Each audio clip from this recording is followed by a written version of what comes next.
La tradition des chefs au Burundi de tuer leurs sujets en masse existe.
Fonctionnaire de l'État, il est mort sans avoir commis aucun crime. Bon, il nous a laissé dans la douleur. Et voilà. Aujourd'hui, on se recueille pour se rappeler de lui.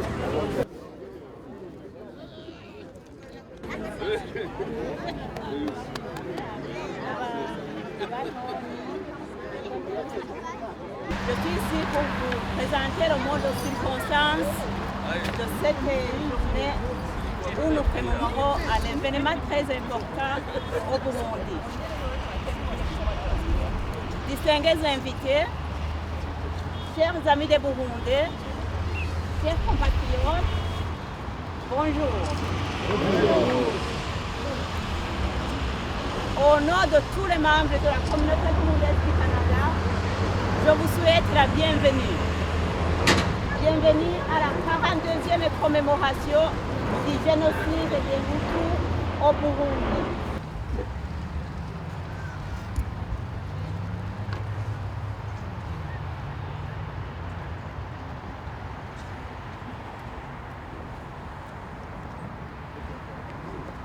C'est un collectif qui regroupe des points éloignés d'Europe, d'Afrique, des États-Unis, et un collectif à 3 chantiers d'activité, organisme de conférence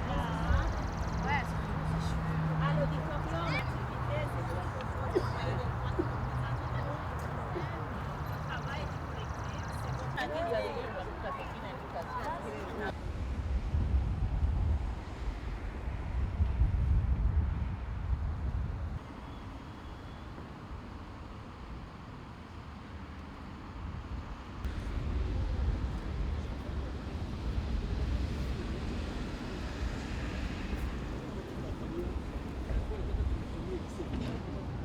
C'est-à-dire, qu'est-ce qui s'est passé pour que tu puisses dire disparu? Explique-nous. Mais pour disparaître, je dirais d'abord en commençant par les années 65, 1965 au Burundi. C'est là où a commencé les vraies tueries de l'ethnie Hutu. Et puis à partir de ce moment, on essayait d'éliminer toute élite intellectuelle Hutu. Et puis par après, on a continué à aller dans des écoles secondaires, primaires, même surtout les universités, pour éliminer vraiment toute personne qu'on voit vraiment qu'il est clairvoyant. Même s'il n'était pas intellectuel, les grands commerçants, on les éliminait.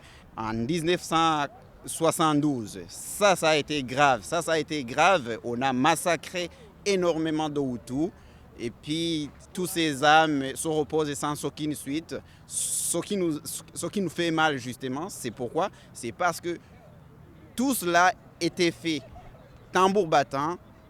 On le sait, on le lit dans des histoires, mais il n'y a eu aucune suite. Mais contrairement à l'autre ethnie Tutsi qui est au Burundi, s'il meurt juste 10 personnes, on érige un monument pour se souvenir d'eux, alors que pour les Hutus, il n'y a aucune suite. Combien y a-t-il eu de morts dans ce génocide qui est assez méconnu? Mais dans ce génocide de 1972, il y a eu beaucoup de morts. Je ne sais même pas comment les énumérer. C'est vraiment des centaines de milliers de Hutus qui sont morts. Pour dire qu'au Burundi, par exemple, on est en train de dire qu'il y a des armes qui sont en train d'être distribuées. Tout ça, c'est archi faux. C'est toujours le même plan qui a été utilisé par les Tutsis. Pour faire quoi? Pour massacrer les Tutsis. Plutôt pour massacrer les Hutus. Pourquoi? En 1965, ils ont fait un montage. Son montage, comment est-ce qu'on l'a fait? On élimine quelques Tutsis, puis on attribue ces tueries aux Hutus. Comme quoi ce sont eux qui ont tué les Tutsis. Et puis on fait l'assaut sur tout ce qui bouge étant Hutu.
Je vous parle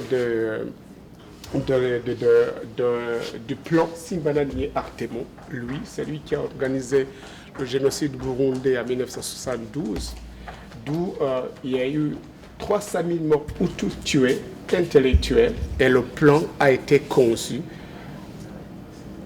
spécifiquement pour les Hutus et minutieusement, d'où vous verrez ici tous ces noms qui sont affichés.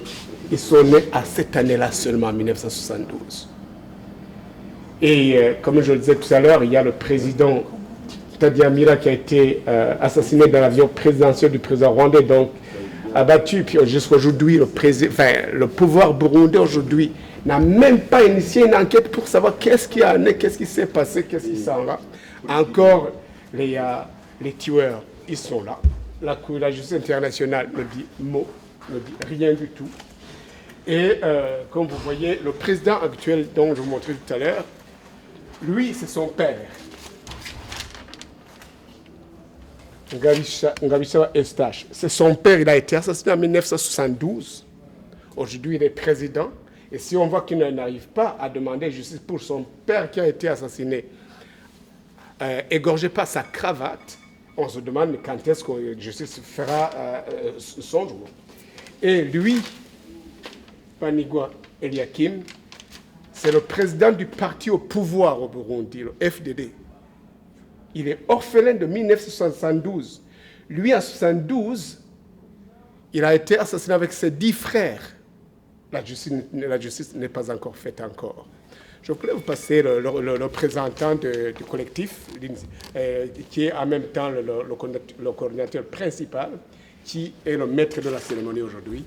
Ce qui se passe aujourd'hui, ce que nous faisons, c'est que nous sommes réunis comme tous des survivants et des victimes d'un génocide qui s'est passé en 1972 au Burundi et qui a été gardé caché depuis 42 ans, si bien que le monde ne l'a pas connu. Exactement en 1972, après avoir testé les assassinats sur quelques individus avant 1972, alors le régime du colonel Michombero, en ce moment, il a décidé d'appliquer ce qu'il avait fait sur quelques individus sur l'ensemble du territoire. C'est ainsi que donc 300 000 personnes, ou probablement même plus, ont été assassinées en cachette, en une journée normale. Les écoles fonctionnent, on continue le business comme d'habitude, si bien que mais les gens disparaissent parce qu'on les invite à des réunions dont ils ne reviennent pas. Ainsi, par exemple, j'avais 11 ans en 1972 et j'étais en 5e année et je suis le fils de mon père qui s'appelle Ndimbane Terence, qui lui était enseignant de première année à l'école primaire de Musongati dans la province de Rutana. Et alors, une école primaire, c'est 6 classes. Eh bien, d'après la physionomie normale du Burundi, 85% de d'ethnie Hutu et 15% de Tutsi, il y avait 4 enseignants qui étaient d'ethnie Hutu et 2 Tutsi, 2 enseignants d'ethnie Tutsi. Vers 11h, une camionnette Peugeot arrive dans la cour de l'école et c'est l'inspecteur des écoles, donc le superviseur des enseignants. Et alors, la cloche sonne et on donne congé pour le reste de la journée parce que les enseignants avaient une réunion au chef-lieu de la commune. Et alors on prend tous les enseignants, ils sont 6, on les amène en réunion. Et la réunion traîne 1 journée, 2 journées, 3 journées, puis 1 semaine, et puis plus rien. Donc, des 6 enseignants de l'école primaire, tous les 4 enseignants détenus Hutu, aucun d'eux n'est revenu de la réunion. Par contre, les 2 Tutsi, un s'appelait Justin Tama et l'autre qui s'appelait Théodore, je ne me rappelle plus son nom de famille, eux ils sont revenus, ils ont commencé à enseigner comme d'habitude. C'est que le gouvernement du Burundi actuel, même si en quelque sorte il se ressort de l'ethnie qui a été génocidée, par le fait même que pendant 40 ans, quand tu as un régime militaire pendant 40 ans et que juste par un changement démocratique, cela ne signifie pas qu'ils ont tous les pouvoirs et tous les leviers du pouvoir pour pouvoir, par exemple, faire passer des lois au gouvernement au Parlement, qui pourraient, par exemple, arrêter certaines personnes comme Simbanani, c'est lui le maître du plan. Maintenant, il est devenu le conseiller principal du président de la République. Celui que nous tous, nous le condamnons. Et toutes les personnes condamnent une personne, il reste seulement à un juge de traduire en justice, mais il y a tout le monde ici qui pourra dire celui-là, il s'appelle Simananié, c'est lui qui a fait ce plan-là d'éliminer tout ce monde-là d'une façon telle que personne ne saura que telle personne a disparu. Et ça était vrai, non pas 1 année, 2, 3, 42 ans. Maintenant, tenez-vous bien, il est le conseiller principal du président de la République et même son maître spirituel, c'est lui qui prie pour lui. Comment voulez-vous que ce président puisse faire quelque chose? De cela, vous devez déduire, sans qu'il m'ait parlé, que je peux déduire qu'il ne peut rien. Ne peut pas. La démarche d'aujourd'hui s'inscrit seulement pour réaliser un seul objectif. C'est que tout le monde sache aujourd'hui que pour moi, pour toutes les personnes qui sont ici, ce n'est plus approuvé pour nous. Il y a bel et bien eu un génocide de Hutu au Burundi. Pour preuve, ce n'est pas ce qui a été écrit dans les histoires. Pour preuve, en ce qui nous concerne, c'est parce que moi, j'en ai perdu. Chacun a perdu quelqu'un dans la famille et c'est comme ça qu'on déduit, quand on montre sur la carte du Burundi, que dans chaque commune du Burundi, ils sont présents ici, chacun peut te dire, moi aussi, j'ai perdu quelqu'un dans la famille et de la sorte que toi aussi, tu l'as perdu. Donc, nous sommes ici pour dire que pour nous, il n'est pas question de prouver le génocide. Il est. Et on veut maintenant le dire à tous ceux qui ne le savent pas. Il est. Maintenant, qu'est-ce qu'on fait après? Après l'avoir dit, parce que oui, c'est un génocide pour nous. Oui, on vient d'apprendre qu'on avait toujours cru, puisque les informations officielles, on ne les avait pas, que seul un État peut demander à l'ONU de reconnaître un génocide. Et c'est pour ça que, n'étant pas de l'État, n'étant pas de rien du tout, on ne pouvait pas aller nous-mêmes demander à l'ONU de reconnaître le génocide des Hutus. Ce n'était pas par manque de preuves. Maintenant, au collectif, maintenant, on vient d'apprendre qu'avec 5000 noms de survivants et victimes, ensemble, vous pouvez aller poser la demande à l'ONU. Et j'annonce aujourd'hui que nous, au collectif, l'année prochaine, on commémorera de la même façon, mais à New York, avec une liste de 50 000 noms ou plus pour faire la requête, parce qu'on vient de nous apprendre qu'on peut le faire. Nous le ferons nous-mêmes. En fait, quand vous regardez très bien qui étaient ceux qui ont assassiné atrocement la plupart des Hutus au Burundi ou qui ont appris finalement aussi de tuer, c'est vraiment, dans les témoignages, vous allez voir que des étudiants rwandais, Tutsis, en ce moment, ce sont eux qui ont assassiné beaucoup de personnes. Le massacre de l'université en 1995, ça, c'est très récent, mais c'est 20 ans quand même après. Ça, c'est des étudiants, Tutsis, de l'Université du Burundi, qui ont assassiné d'autres étudiants, dont des survivants sont encore ici. Alors, vous savez qui a lancé le mot d'ordre? M. Kagame lui-même, avant qu'il soit président du Rwanda, il était au campus Mutanga. Et alors, vrai, vous pouvez aller demander quelqu'un, il a assisté, et voici ce qu'il a dit. Voici ce que nous avons fait à l'université de Butare. Nous avons tout simplement balayé tous les Hutus. Alors, vous n'avez qu'à le faire le lendemain. Des étudiants de l'Université du Burundi ont assassiné d'autres étudiants de l'Université du Burundi. Beaucoup de ceux qui ont échappé sont exactement ici dans cette salle. Donc, il y a toujours une connivence entre effectivement les Tutsis du Rwanda qui étaient au Burundi et ce qui se passe qui probablement, parce que j'en connais tout simplement qui étaient au Burundi maintenant, qui sont allés rejoindre le FPR. Je peux te citer par exemple, c'était Mugengana, on était ensemble au grand séminaire. Et alors, dans sa chambre, il était toujours écrit « Refugee Go Home ». Et il était supposé aller enseigner après avoir terminé la faculté de psychologie. Et il n'a dit à personne qu'il rentrait pour le FPR. Et alors, il était envoyé enseigner dans une école. Et puis après, on m'a dit, en fait, il ne s'est jamais rendu à l'école parce qu'il a traversé la frontière. Donc, il n'y a pas de doute qu'il y a des Tutsis du Rwanda qui absolument font partie du FPR. J'aime ça. Quand j'ai appris ça, mon Dieu. Oui.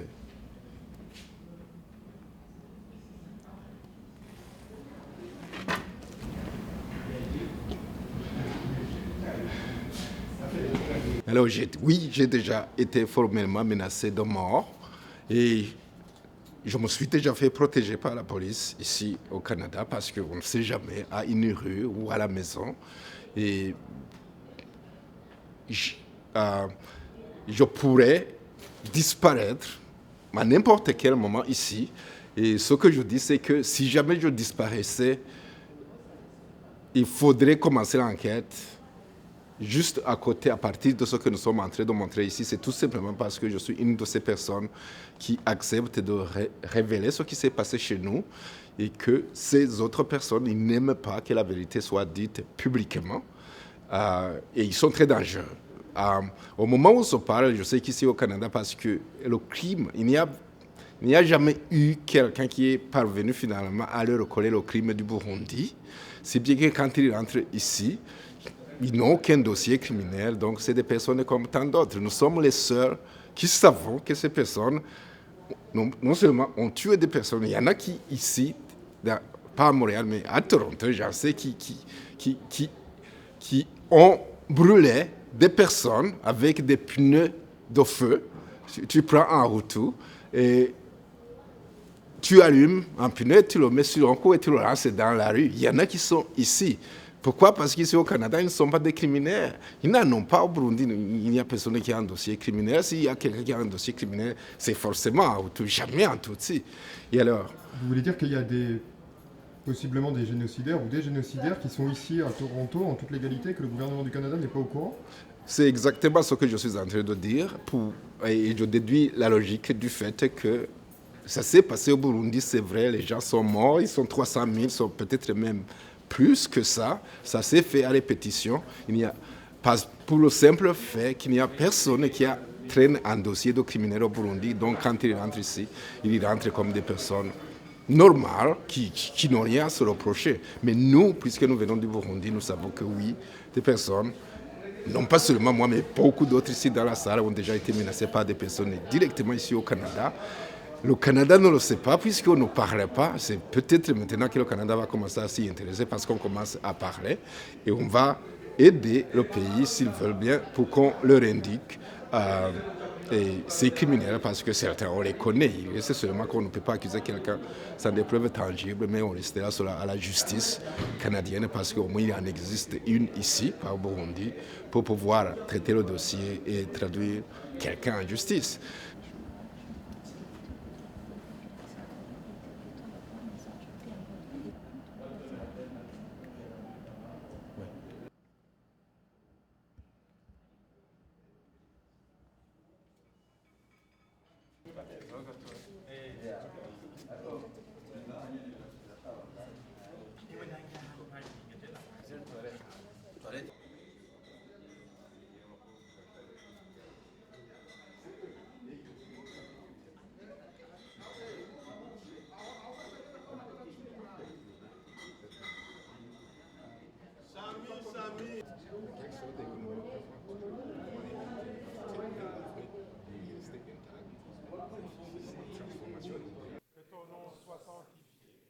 Que ton règne vienne, que ta volonté soit faite sur la terre comme au ciel.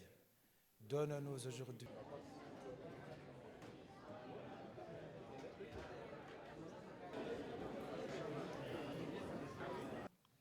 Tous sont acheminés comme des moutons à l'abattoir, sans résistance, parce qu'ils ne comprennent pas la mort atroce qui les attend. Pourquoi? Qu'ont-ils fait? Ils sont assassinés sans même un simulacre de jugement, pour la simple raison qu'ils appartiennent à la mauvaise ethnie, à Bamenja. Assimilés à de petites bêtes nuisibles, toi, Mougéri. Ce crime est imprescriptible.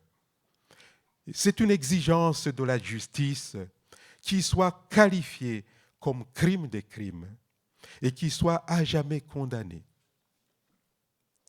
Il va dans l'intérêt de l'humanité entière et des Burundais en particulier.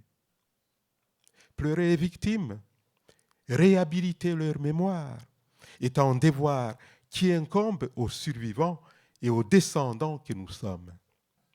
Les massacres orchestrés par le régime Michombero est un véritable génocide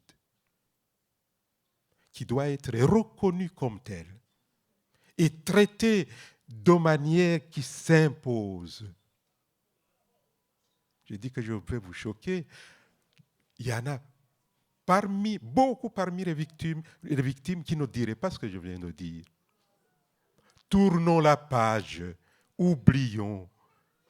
Moi, je ne suis pas de cela.